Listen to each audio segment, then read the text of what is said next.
তোমাদেরকে আজকে অবিশ্বাস্যকর একটা বিশাল আকারের ভাপা পিঠা তৈরি করে দেখাবো।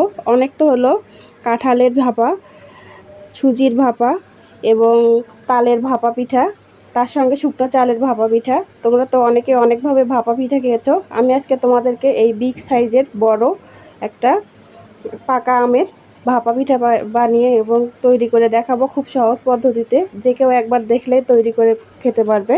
তো পাকা আমের এই সিজনে তোমরা অনেক রকমের অনেক রেসিপি খেয়েছো বা অনেক পিঠা তৈরি করে খেয়েছো।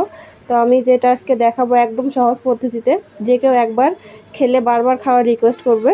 তো চলো কিভাবে এই বিশাল আকারের পাকা আমের ভাপা পিঠা তৈরি করি সেটা তোমাদের সঙ্গে শেয়ার করব।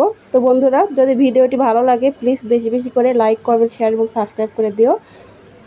আর যারা নতুন বন্ধু আজকে ফার্স্ট টাইম আমার ভিডিওটি দেখছো, প্লিজ চ্যানেলটি সাবস্ক্রাইব করে অল নোটিফিকেশন অন করে দিও, তাহলে আমি নতুন কোনো ভিডিও দেওয়ার সঙ্গে সঙ্গে পৌঁছে যাবে তোমাদের কাছে নোটিফিকেশন।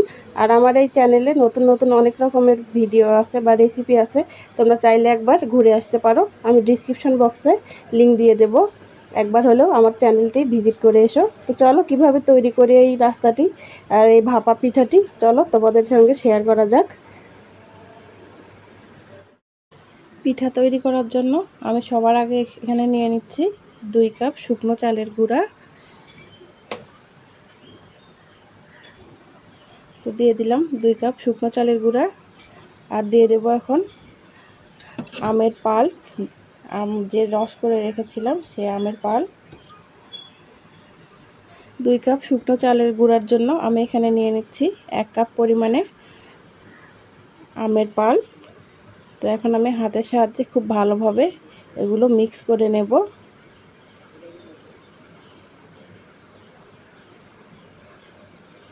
তো খুব ভালোভাবে মিক্স করে নিতে হবে। তো এটাতে আমি আরও আমের পাল্প অ্যাড করব। তো এগুলো শুকনো চালের গুঁড়া, তো এটার ঘনত্বটা কিভাবে এবং কতটুকু রাখতে হবে সেটাও আমি তোমাদেরকে দেখিয়ে দিচ্ছি। খুব ভালোভাবে মুথে নিতে হবে।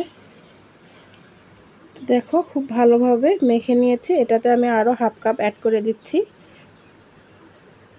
তো একটুখানি আমি পানিও দিয়ে দেব। তো এটা হচ্ছে শুকনো চালের গুঁড়া। তো যদি ভেজা চালের গুঁড়া আমি এখানে ইউজ করতাম তাহলে কিন্তু একটুখানি ভারী রাখতাম।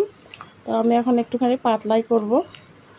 দেখো কীরকম হয়েছে। তো আমি একটুখানি এটাতে পানি অ্যাড করব সামান্য পরিমাণে। তো এখন আমি এখানে দেখো জাস্ট কাপটা ধুয়ে একটুখানি পানি দিয়ে দিচ্ছি, দিয়ে ভালোভাবে আবারও মিক্স করে নিচ্ছি। একটা সুন্দর ব্যাটার তৈরি করে নিতে হবে।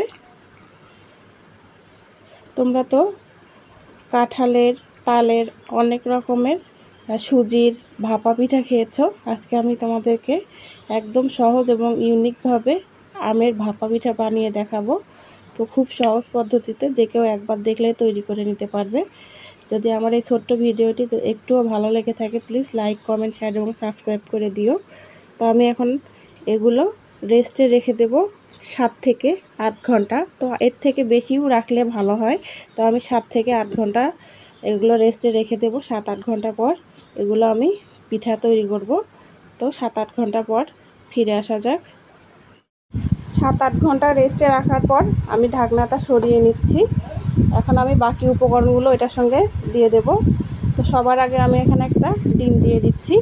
তো 7-8 ঘন্টা কমও রাখতে পারেন, বেশিও রাখতে পারেন। বেশি রাখলে এই পিঠাটা খেতে ভালো হয়। তো আমি একটা ডিম দিয়ে দিচ্ছি।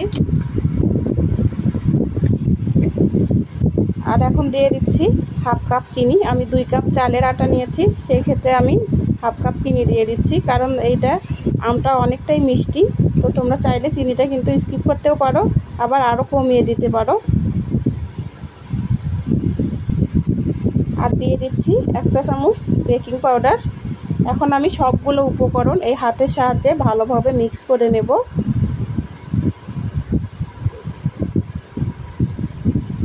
তো দেখো ব্যাটারটা তৈরি হয়ে গেছে। তো আমার যেহেতু এগুলো শুকনো চালের গুঁড়া, তো তাই একটুখানি পাতলা পাতলা রেখেছি। যদি কাঁচা আটা মানে ভেজা পানির যদি হতো তাহলে কিন্তু এখানে আরও একটুখানি ঘন করে নিতে হতো।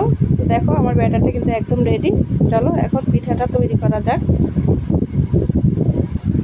এইদিকে দেখো আমি একটা পাতিলের মধ্যে পানি দিয়ে দিয়েছি। এই পাতিলের মুখের উপরে একটা পাতলা মশারির ন্যাকড়া দিয়েছি। তোমরা চাইলে গেঞ্জির ন্যাকড়াও এখানে ব্যবহার করতে পারো। যতদূর সম্ভব পাতলা ন্যাকড়াটা দেওয়ার চেষ্টা করবে। এখন আমি এটা গ্যাসের চুলায় বসিয়ে দেব। তো ইন্ডাকশানে যেহেতু একটু সময় লাগে, তাই আমি আজকে এই পিঠাটা তোমাদেরকে গ্যাসের চুলায় বানিয়ে দেখাবো। তো চলো, যতক্ষণ না এই পানিটা ফুটে উঠছে ততক্ষণ অপেক্ষা করা যাক। চুলায় বসিয়ে দিয়েছি এবং উপরে ব্যাটারটা দিয়ে দিয়েছি। এখন আমি এটা চারিদিক দিয়ে উঠিয়ে দেব।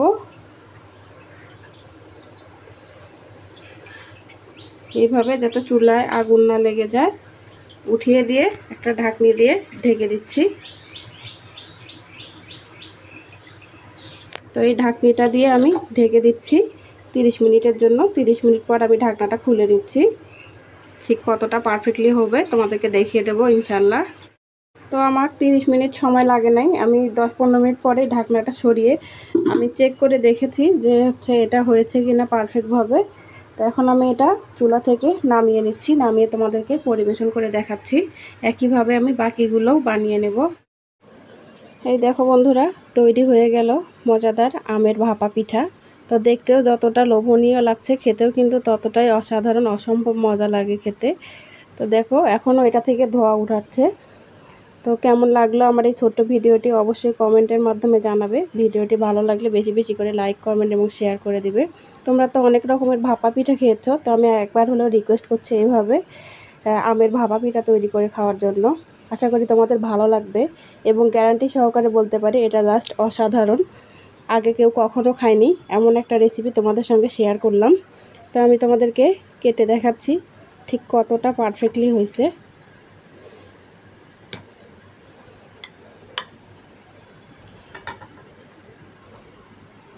দেখো মাশাআল্লাহ, অসাধারণ হয়েছে। খেতেও কিন্তু তেমনই মজা এবং লোভনীয়। তো আমি আরও একটা বানিয়েছি, সেটাও তোমাদেরকে দেখাচ্ছি। তো দেখো অসাধারণ হয়েছে, কিন্তু একদম কেকের মতো হয়েছে। তো কেমন লাগলো আমার এই ছোট্ট ভিডিওটি অবশ্যই কমেন্টের মাধ্যমে জানাবে। ভিডিওটি ভালো লাগলে বেশি বেশি করে লাইক, কমেন্ট, শেয়ার এবং সাবস্ক্রাইব করে দিবে। নিজে দেখবে এবং অন্যদেরকে দেখার সুযোগ করে দেবে। আজকে এই পর্যন্তই, দেখা হবে নতুন আরেকটি ভিডিওতে। আল্লাহ হাফেজ।